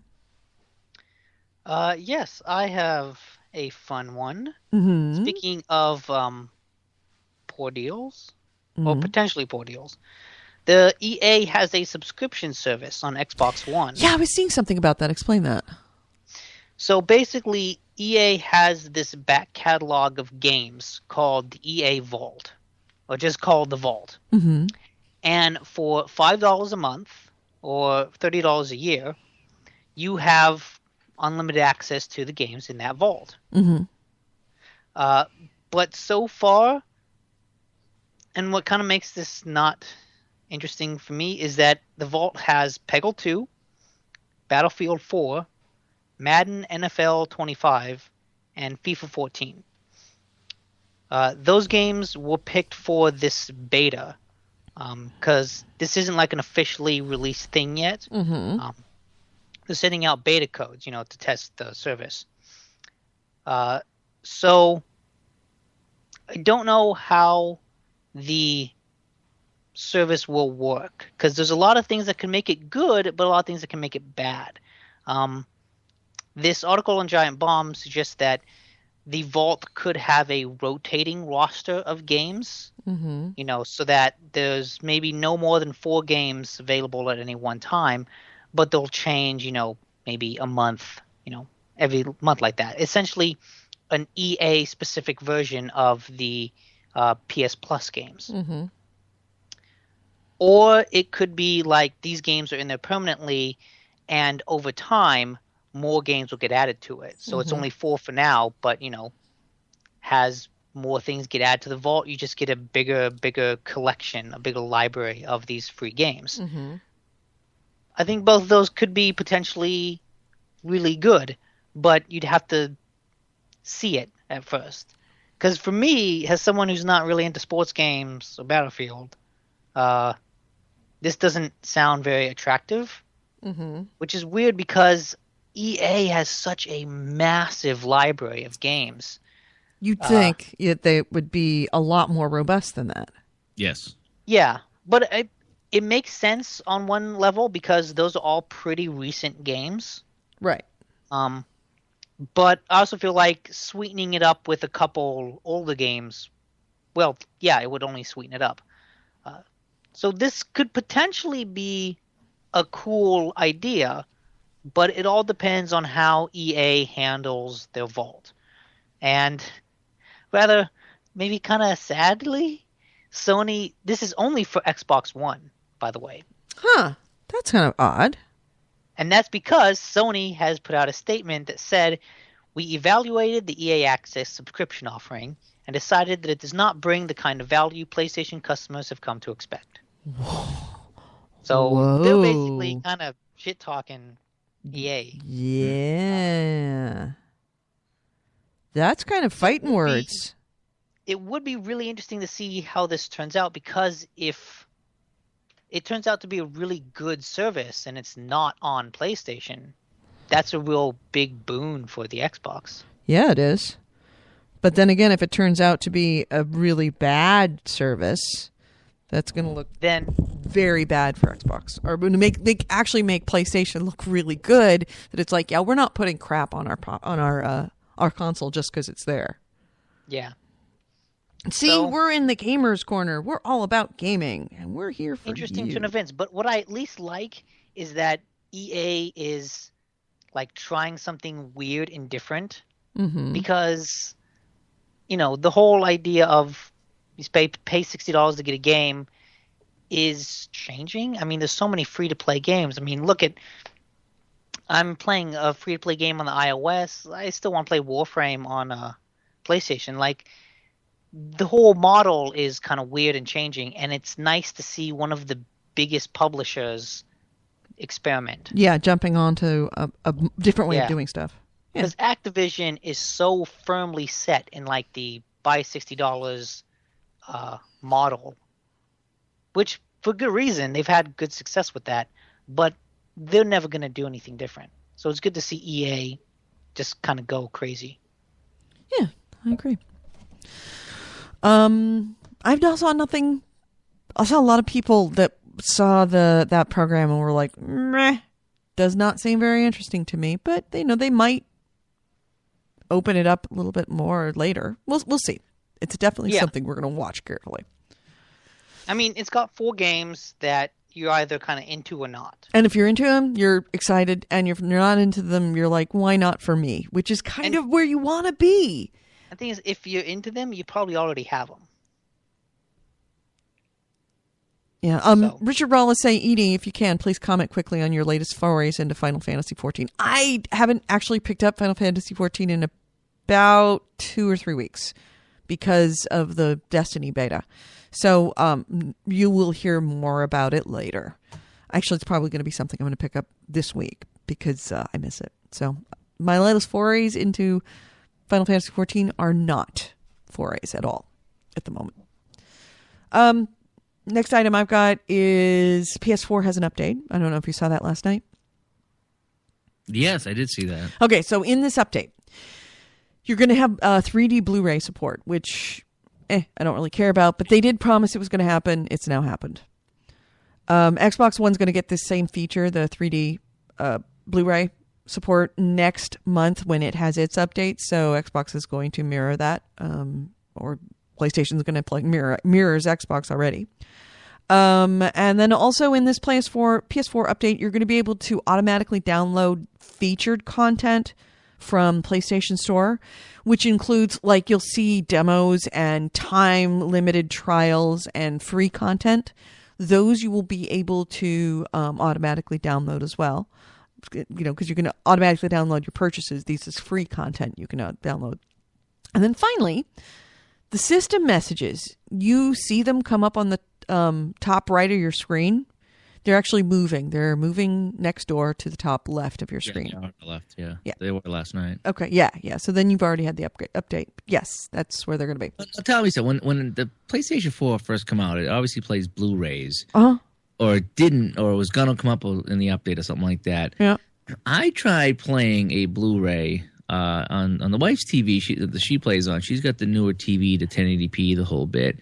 And I put it in a Blu-ray, and it was okay. On the TV, we have a Netflix streaming service, and we were watching what do they call it? Super HD on Netflix, and it was unbelievable. So why is the PlayStation 4 Blu-ray not as good as the Netflix streaming HD? What did you watch? Maybe it was the transfer wasn't very good. Maybe. That's entirely possible. I forget what I put in, and maybe it was an older one. But it's just, you expect, like, Blu-ray, it's the best, it's eye-popping, the whole bit. I got the new TV, blah, blah, blah. I mean, I knew they said that one of the updates was going to address give better Blu-ray or something like that. I remember it wasn't this update, it was the one before. But I didn't know if anybody had noticed that. And also consider that not all Blu-ray is the same. It's kind of like saying THX. Well, it's supposed to sound great. It's the THX or it's Dolby. It's really only as good as the person who did the shooting, did the recording and did the mixing. Same thing with the movie itself. It may not have been that the movie was that well shot. There may have not done as good a job. That's what cinematographers are supposed to do. So, it could be that there's other issues that are making movies look different from each other. Maybe. Yeah, in the chat room, Kevin Bo, no, I was not watching Netflix through PS4. I was watching Netflix on the smart TV. I think it was a Panasonic Plasma TV, but it had the Netflix app. And a lot of the newer movies have Super HD. And it's just Wi-Fi. And, boy, it's the best TV I've ever seen is this streaming Netflix Super HD. Better than the Blu-ray. I've been putting in Blu-ray discs from time to time. Nothing compares to the Super HD I've seen on Netflix. Nothing. So I don't know. Maybe it's just the Blu-rays that I have. Maybe I have older movies, or like I said, maybe they didn't transfer good. Maybe I need the Super Deluxe Edition. When you think Blu-ray, you think, ooh, wow. I've yet to be blown away by a Blu-ray. To tell you the truth. Maybe it's just me. Maybe I need to invert the controls on the Blu-ray. Maybe that'll help. Maybe. Yeah, that'll improve the graphics. I'm just having issues. Maybe it's my PlayStation. Maybe I got a bad. You got a stroke. It's not funny. Not funny, Freddie. It's not funny. So, anybody else? I don't. Nick. Yeah. So there was a lot of kind of bad stuff going down with Crytek. Remember from a few weeks ago? Right. Apparently, they've paid people, and they say they're in good hands. But they've also sold the rights to Homefront. Yes, I was going to bring that up. That was one of mine. I was going to say that it's good news and bad news for Goalie. Sorry, good news and better news for Goalie. Good news is that there's going to be a sequel for Homefront. Better news is it's not going to be by Crytek. It's going to be by somebody else. By Deep Silver. Yeah. Which I think is an interesting purchase. Yeah. Yeah? You don't agree with me? Well, I mean, Deep Silver, the only games they've made, like that developer, is the Dead Island stuff. No. And Saints Row. No, they bought like they didn't they like buy did they just buy the rights to that? Or did they buy the studio? That's a good question. I think they bought the rights, but I mean that game was pretty far along when they got it. Yeah. Basically, I don't know how good Deep Silver is at making a straight up shooter. Yeah. Like at least Crytek, you know, they had their like niche and they made shooters. I never really liked the Crysis games, but at least they felt good to play. They were good shooters. I don't know how Deep Silver will do. It's a good question. Well, bottom line is that you are going to see, and remember that they're just the publisher. They're not the developer. No, Deep Silver is the developer. No, Deep Silver is the publisher. Let's see. Where do I have here? The game's now to be completed by a newly founded Nottingham. Oh, it's actually, I take that back. Yes, the publisher bought the rights, and they are going to do it at their Deep Silver offices in Nottingham, the Dam Buster studio. So yeah, I guess they are the developer and the publisher. Also, keep in mind of this: Homefront is kind of a cursed game. It is for me. Yeah, but it's actually a much bigger curse, and I didn't realize this until I was reading it in Joystick. Wherever Homefront has gone, it has either gone to very bad studios in really bad shape already, or has left a trail of despair and tears behind it. You're right. Like THQ, Crytek. Right, exactly. Oh my God. It originally was developed by Chaos Studios, which is now dead, and the publisher was THQ, which is now dead, and then it was purchased by Crytek, which is on the verge of death, for $500,000, and given to Crytek UK, which was formerly Free Radical, which was also a studio that had a bunch of problems. So you're looking at essentially a cursed game. So this game may actually kill Deep Silver. Well, I hope they get Dying Light out first, because I'm actually looking forward to that game. So yeah. So we'll watch the Homefront Death March to see if it claims another victim. That does suck. Just everywhere it goes. Everywhere it goes. I know. Wow. It's like what was that story over in Egypt where there was a cursed like statue or something that they dug out of one of the crypts, and everybody that got near it died. That was King Tut's tomb. No. Yeah. And it ended up on the Titanic. Really? I don't know this story. That sounds like I call Shens. On that. Hey, I'm not making this up. Okay. This is a story that I heard, that there was a some kind of idol or statue or mummy. Everybody around it either got sick or died, and it was put on the Titanic to come over to America, and it went down with the ship.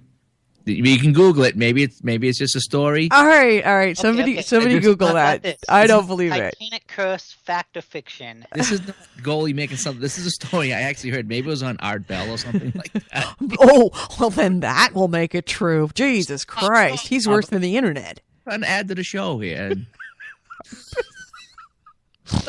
Anyway, all right.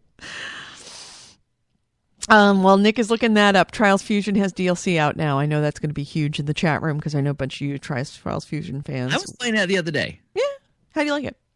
It's really hard now because it's on to the point where you got to start doing tricks. Yeah. And the course is hard enough just to get through without crashing and dying. But when you got to start doing all the tricks, I'm lost. I'm just not into that. That's like I said, the whole motocross bike thing I'm not into. The first few were good because you were just racing and, the first I think 2 chapters were really good. It's getting real, like Nick said, this game gets really complex really fast. And so if the DLC is more like the earlier chapters, I would like it. But if it's going to be all the hoo-ha and jumping off the bike and doing twists and turns in mid-air, then it's not for me. Mark Kornblatt has pointed out that you may be thinking about the Brady Bunch in Hawaii curse when you talk about that. Yeah, you see? Yeah, it's the tiki curse. The curse of the tiki. Peter, put that down. Peter was the one that got it, right? Was it It almost hit him on the Greg had this tarantula on him, and the thing fell off the wall and almost got the kids. Right. No, but who grabbed the tiki? Was it Peter or was it? Let's see, what was it? It was Greg, Peter, and what was the longest ones? Bobby. Was it Bobby that grabbed the tiki? I think so. Okay, makes sense. It would be because I don't think Peter was that smart. Yes, I said it. Peter was a bimbo. Oh, wait, did this Anyway, Trials Fusion DLC. It's called Riders of the Rustlands. It's got layouts that are made of rusting metal, abandoned buildings, and other structures. It's got 6 new classic trial tracks, 2 supercross levels, 1 skill game, and 1 FMX track. And it's got another 18 new track challenges. It's free with a season pass, or it's $4.99 without. And I see that just killed the show. I don't know. Nick, are you still looking up that curse? Yes, there's like a whole story around this. And It's a genuine story. It's not true. It's a genuine story that's not true.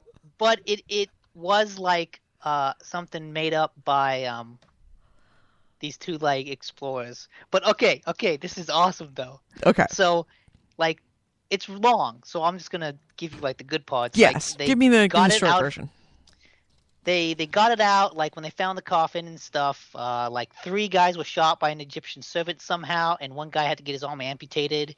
So right from the beginning, it was cursed. They took it to England, and when I forget where they took it, but whatever. They realized, okay, this shit is haunted. They couldn't exorcise what was the curse.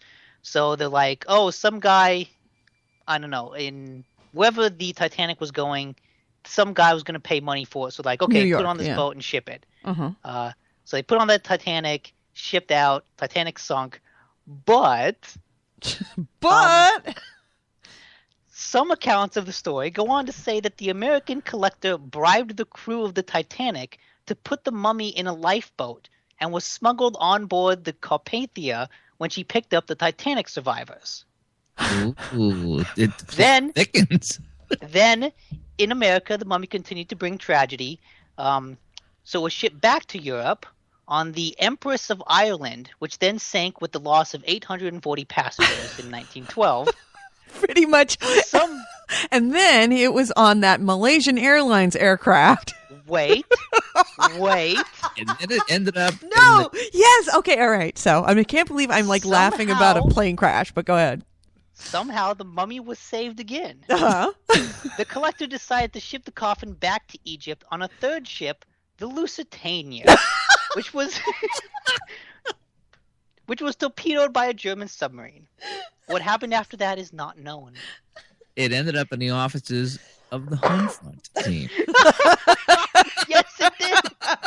And the deal is, if you buy the rights to Homefront, you get the mummy. Mummy statue with you. So yeah, this is the mummy of the Princess of Amun-Ra. I told you I wasn't kidding. No, this is awesome. This is fantastic. Oh, there's a Will Ferrell movie in there. There really is. So anyway, what's after the Lusitania that it's disappeared and no one knows where it is? Yeah, that's when the story ends so far. Oh. Mark Although, Kornblatt you says, know what? I think it probably did end up on one of those Malaysia flights. Mark Kornblatt says, look what it did to Brendan Fraser's career. Hey, man, those 2 Mummy movies were like the best movies he ever made. That's not true. Oh. That's not true. What? Name me something better. Gods and Monsters was awesome. I never saw that. Oh, it's art. It's an art film. So good. So good you won't recognize Brendan Fraser. By a long shot. The 3rd Mummy movie was horrible and god-awful, but the first 2 were fucking awesome. Fucking awesome. I will fight you if you say those things are bad. I will cut you, bitch. Bring it on. I will cut you, bitch. Cut your nose off.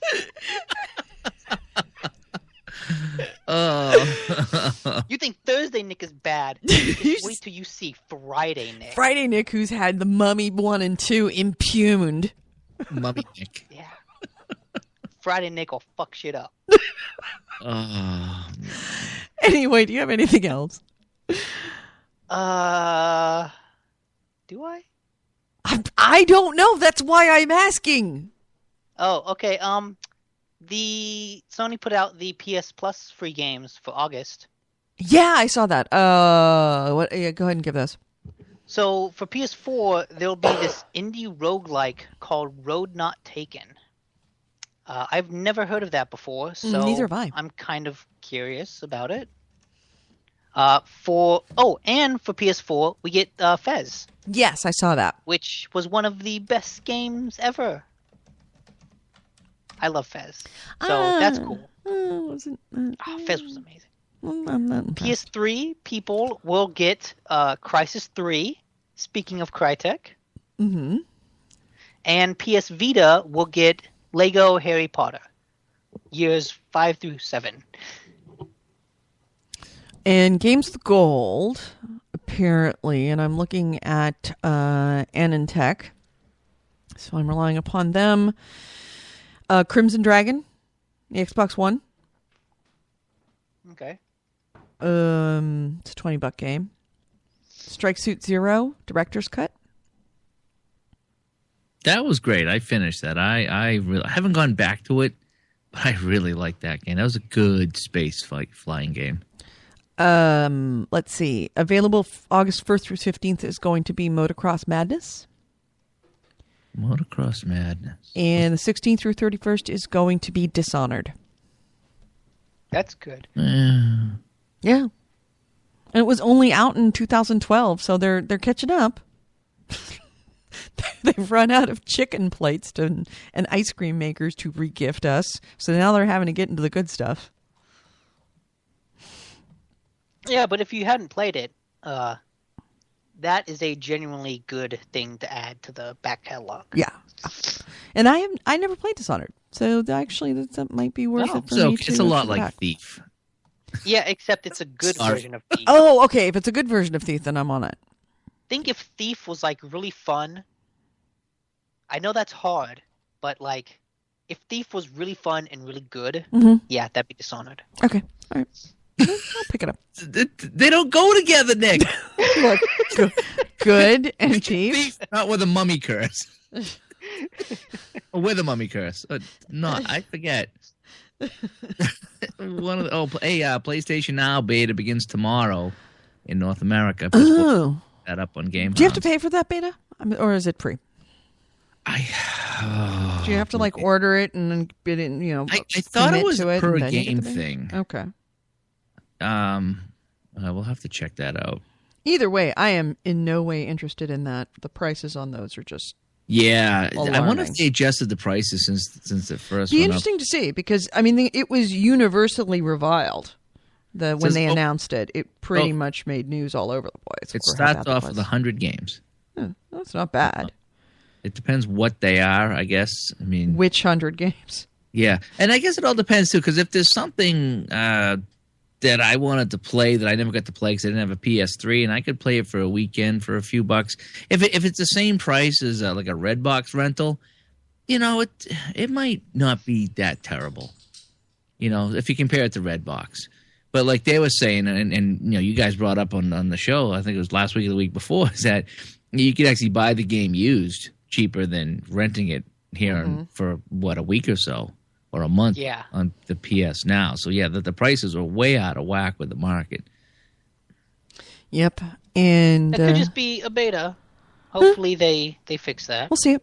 Like I said, they've had enough time to recognize that the market pretty much said this was a terrible idea. Nobody was going to buy it if they're smart. And Sony now seems to be pretty smart when it comes to listening to what the market wants. They've dropped their prices. So we may be pleasantly surprised when it comes out. I hope so. They seem to learn. Yep. In other news, did you hear, well, the biggest news that I thought came out of Comic-Con is that they announced last year that there would be a Firefly game coming out based on, the Firefly series by Joss Whedon. That was last year's. This year's announcement is that the entire cast of the original Firefly show is going to be playable on the Firefly game.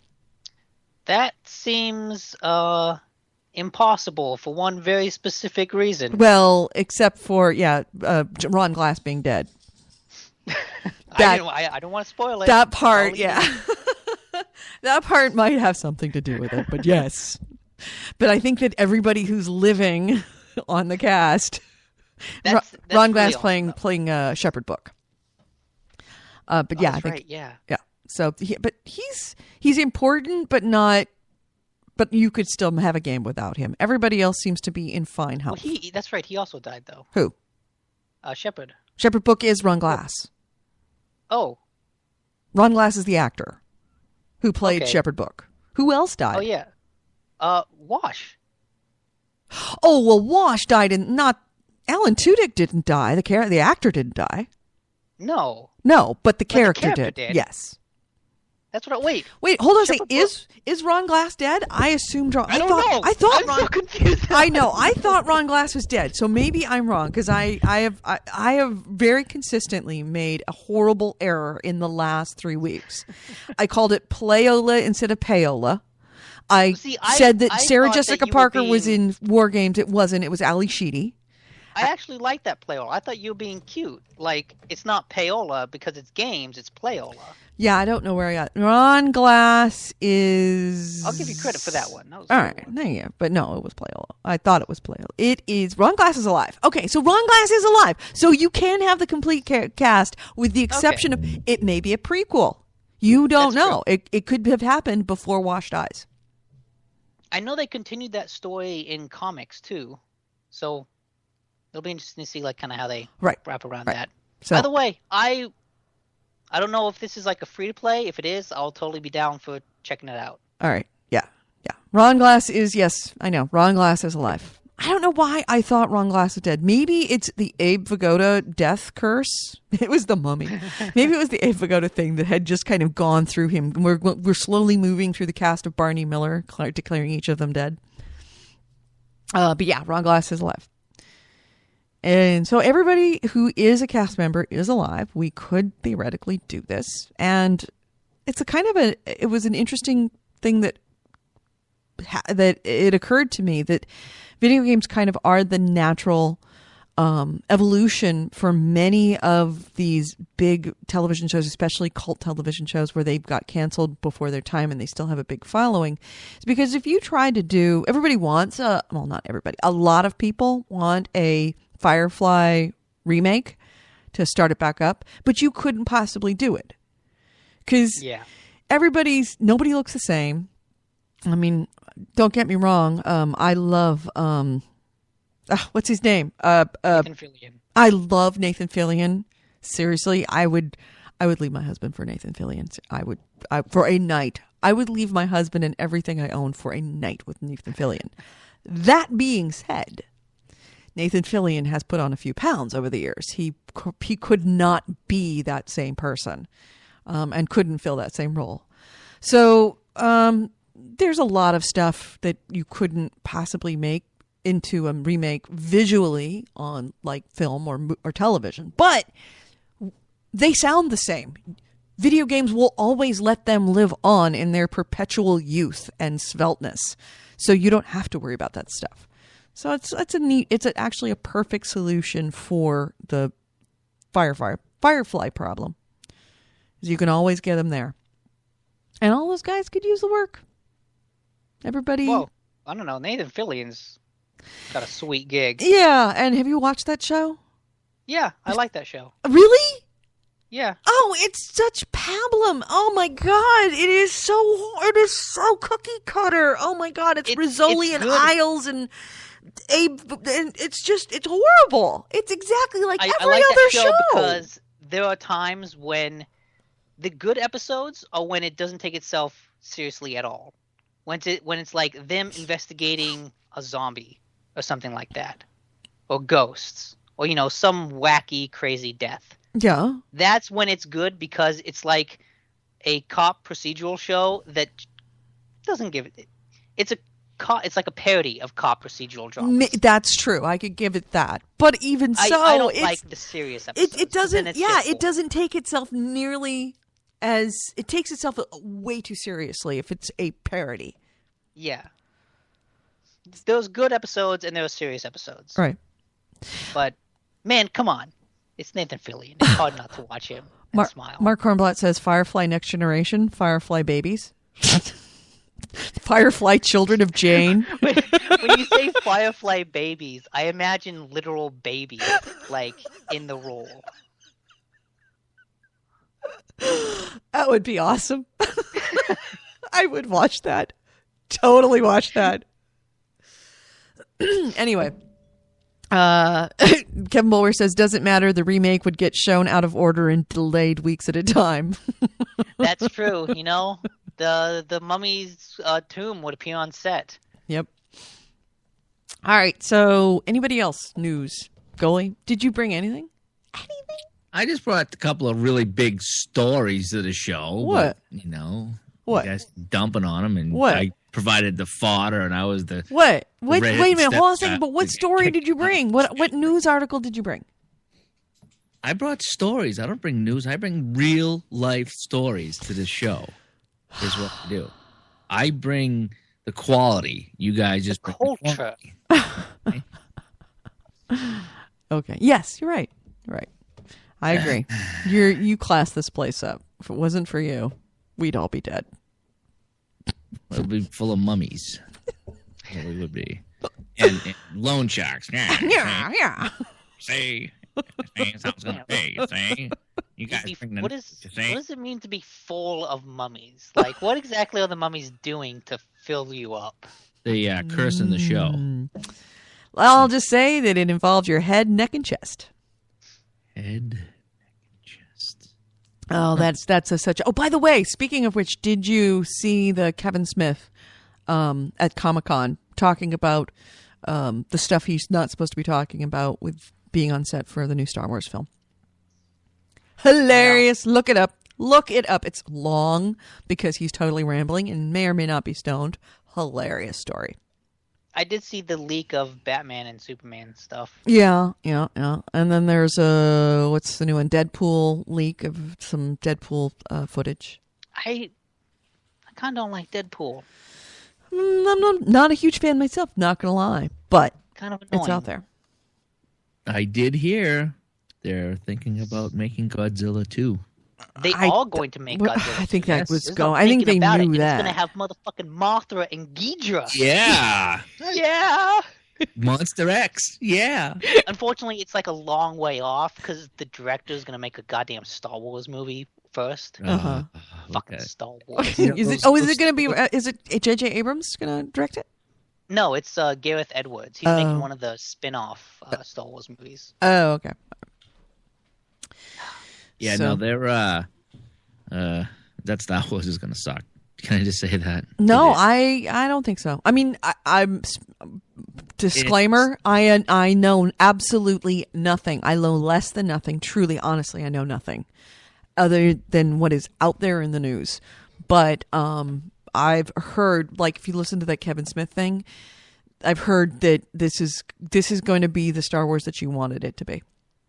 That is what I've heard. Perfectly entertaining because J.J. Abrams he's a good director. Uh-huh. Whatever you think of his writing, the guy knows how to make an action scene. Right. And I think that, honestly, this has more of a chance of being as the Star Wars that you want it to be than episodes 1, 2, and 3 did. Because George Lucas is really not involved with the script writing. He's not the 800-pound gorilla that nobody can say no to, which is why the first 3 episodes, 4, 5, and 6, or I should say A New Hope, Empire Strikes Back, and Return of the Jedi, those were really good because he did have someone to say no. And that was his wife, who he subsequently divorced between 4, 5, and 6, and 1, 2, and 3. So now you have a Disney employees working on this. You have script writers who are not, there's no one person that is a monolithic, it's what I say, how I say it, and everybody's afraid to contradict or suggest it's a bad idea. So this is going to be an actually good movie because it's going to have third-party eyes on it that actually have the ability to say, nah, not such a good idea, or this scene doesn't work. I think it's going to be a good film. Yeah, I'm going to wait and see on that. Kind of like the Marvel movies. If you're liking the Marvel movies, and I have yet to hear somebody go, oh man, that thing's fucking awful. Oh my God, it's terrible. None of those things are sucking. There are varying degrees of awesome from, wow, that's really good to, oh my God, that's blowing my head off. And so these are the people that are writing this Star Wars. Mm-hmm. Maybe it'd be good. You know what they needed to do is they needed to look at some of the books that were written and make movies from the books. They were so good. I must have read 20 or 25 Star Wars books. This is going back 10 years. The fiction? Yeah, they were so good. The Courtship of Princess Leia, and that was an awesome book and stuff like that. Mm-hmm. Oh, yeah, we needed more of that. Yep. Does Jar Jar die? One could only hope. I will say this. Kevin is working on a DVD version in Hindi right now. And if you ever get a chance to see Star Wars, the first 3 episodes, any of them which are containing Jar Jar in Hindi, it's hilarious. Oh, yeah. Oh my God, Jar Jar in Hindi. He'll fire that up. He'll come to a Jar Jar scene, and I'm just in the other room just laughing my ass off because it's so funny. Yeah, Jar Jar in Hindi is even better than Jar Jar in English. Probably actually would have been improved. Would have been improved considerably if he spoke in Hindi. So anything else before we close up shop here? Just as an here? interesting little thing. To celebrate the launch of Last of Us Remastered, Sony put on like this Last of Us One Night live show. Oh, yeah. And they recorded it on YouTube. I saw some of that. And it's basically like a weird, it's like a Q&A, it's a concert, and it's like a live stage performance of some of the scenes. Mm-hmm. So it's just kind of like a Last of Us variety show. Right. But it's an hour long. Starring Donnie and Marie. On YouTube. Yes, starring Donnie and Marie. Yeah. So, yeah, check that out. I had a hard time. If you like Last of Us. I had a hard time getting the volume to work on that. Goalie's not invited. It wouldn't work for me. By the way, we had a bunch of people in the chat room request that when you fire up Last of Us again, to please stream it. I might stream Last of Us after this. I got some work to do real quick, but maybe in like a half hour. Iruga says J.J. Abrams already made an awesome Star Wars movie. It was called Star Trek. No, Star Trek is not real. I do not like Star Trek. I love No. I love Star Trek. I do. It's awesome. The old ones from the 60s and 70s were okay because they're really cheesy, but I never get into that. Stargate was real good. I love. The original Stargate was awesome. I never saw that. Really? Go look it up. Yeah. Oh, it's kind of probably the effects are fairly cheesy now, by our standards. But if you can, pull up the original Stargate, because it just went on too long. It jumped the shark and then just I don't know buried itself. They went on. Wait, you mean the movie or the show? The series. The series. Oh, They said that was one of the longest running series was Stargate. It did Yeah. about 10 years. Well, that's because they had Stargate, like The Next Generation and Mark Cornblatt says Stargate Babies, and then there was Stargate this, that, and the other. And it's like Stargate SG-1 I didn't watch, but the original, the first 10 years were really good. Yeah. They just, some of them were just, but I mean, a lot of the episodes were really good, and they loosely tied into each other for an overall story, which was kind of neat too. But just how they explored planets and the things they came across and the things they did, and the best one was the time travel one when they're in the time loop and only O'Neill and Teal'c knew in the time loop. Right. When that was hilarious. They were trying to convince everybody else. It was called Groundhog Day.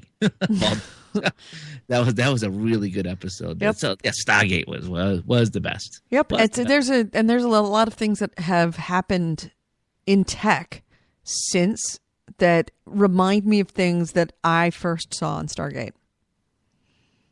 Just really cool stuff. So especially with robotics. So you should pick up Stargate. Pick up Stargate. I'll just wait for the movie remake. It's not there's no movie remake. Just go watch the series. It's kind of like Firefly. There is none. Go watch the original series, and when the original series kind of starts to get stupid after about 3 or 4 years worth, 3 or 4 seasons, stop watching it. Just stop, because at a certain point it just gets incredibly dumb when they start losing their original cast. And MacGyver's in it, and he's awesome. So I liked it. Yep. I still do like it. So, anything else before we close out this show? Any other little items rolling around? No? No. I finally tapped you out. Mm-hmm. Oh, feeling good. I'm hot. It's hot over here. It's perfect here. I'm hot. I'm like it's perfect. I'm on fire. No, it's perfect in California. You should come visit. All right, so let's close this out. You have been listening to GameHounds, episode 273. We recorded this on July 30th, 2014. I'm Edie Sellers. With me has been Holy Goalie and Nick DiNicola. Ways to get a hold of us are our email. You a pirate? It's our email. Yeah, see? Our email. It's gamehounds@gmail.com. See? There's also our website, gamehounds.net. And on top of that, you can go to our Facebook page. Go to our Facebook page and like it. The reason why? You will get updates throughout the day, through the whole week from Piss Boy, of the most important and interesting stories from the gaming news world. That Facebook, look up The Gamehounds. You will find us. Go ahead and like us. We would love you to do that, mostly for you, so you get the news. You can also contact us through our chat and voicemail line. Our chat and voicemail line is... Yeah, see, it's 304-300-9889, you see? And if you have not listened to us on Spreaker and joined us live in the chat room with Steve Ortegon, who is Piss Boy, AC Wraith, Mark Cornblatt, Iruga from over in the UK, Jaeger, anybody else, Kevin Bulware. If I did not mention your name, I'm sorry, just because I can't scroll back fast enough. You can join us live every Wednesday at 11 o'clock Pacific, 2 p.m. Eastern, and you can join us live in the chat room through Spreaker. And if you are one of our listeners on iHeartRadio, please let us know. We're trying to decide if we want to stay on iHeartRadio. So send us an email at gamehounds@gmail.com, or you can go to our Facebook page, or just, send us a voicemail or smoke signals or whatever, but let us know that you're listening through iHeartRadio. We're trying to evaluate the situation, get a good sense of it, see if you've discovered us through iHeartRadio, if you've listened to us before and you're just choosing iHeartRadio. So, love to hear from you about that, and would love to have you leave some feedback for us. If you listen on iTunes, please leave us feedback. It's good for us, it's good for you, it's good for others. Nick Goldie, thank you so much for being on the show.